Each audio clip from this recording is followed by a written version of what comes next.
మీరు ఎడిట్ చేస్తున్నప్పుడు ఇలా యానిమేటెడ్ ట్రిప్స్ యూజ్ చేయండి. చాలా ఎంగేజింగ్‌గా ఉంటాయి. అండ్ మీ ఎడిట్స్ ఆటోమేటిక్‌గా హైలైట్ అవుతాయి. ఇవి యాడ్ చేయడం చాలా సింపుల్. ఈ వీడియోలో యానిమేటెడ్ క్లిప్స్ ఎలా యాడ్ చేయాలో చూద్దాం. ఈరోజు డే 12 ఆఫ్ 50 డేస్ 50 ఎడిట్స్. ముందు విఎన్ ఓపెన్ చేసి ఏదైనా ప్లెయిన్ ఇమేజ్ సెలెక్ట్ చేయండి. ఇప్పుడు యాడ్ ఇమేజ్ క్లిక్ చేయండి. అక్కడ ఎలిమెంట్స్‌ని ఓపెన్ చేయండి. ఇక్కడ నుండి మీరు క్లిప్స్ యాడ్ చేసుకోవచ్చు. ఎగ్జాంపుల్‌కి నేను హ్యాపీ అని సెర్చ్ చేశా. అక్కడ హ్యాపీ రిలేటెడ్ క్లిప్స్ వస్తాయి. అలాగే సాడ్, యాంగ్రీ ఇలాంటి ఎమోషన్ క్లిప్స్ అన్నీ కూడా యాడ్ చేసుకోవచ్చు. క్లిప్స్‌తో ఇలా కూడా చేయొచ్చు. ముందు ఎలిమెంట్స్‌లో గిఫీకి వెళ్ళి కార్ అని టైప్ చేయండి. ఇప్పుడు కార్ సెలెక్ట్ చేసి స్టార్టింగ్‌లో ఒక కీ ఫ్రేమ్ యాడ్ చేయండి. కార్‌ని ఫ్రేమ్ నుండి మూవ్ చేసి ఇంకో కీ ఫ్రేమ్ యాడ్ చేయండి.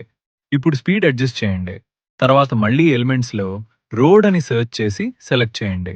రోడ్‌ని డూప్లికేట్ చేస్తూ ఫ్రేమ్ అంతా సెట్ చేయండి. అంతే అయిపోయింది. మీరు ఆ క్లిప్స్‌తో కీ ఫ్రేమ్స్ యాడ్ చేస్తూ మీకు నచ్చినట్టు ఎడిట్ చేసుకోవచ్చు.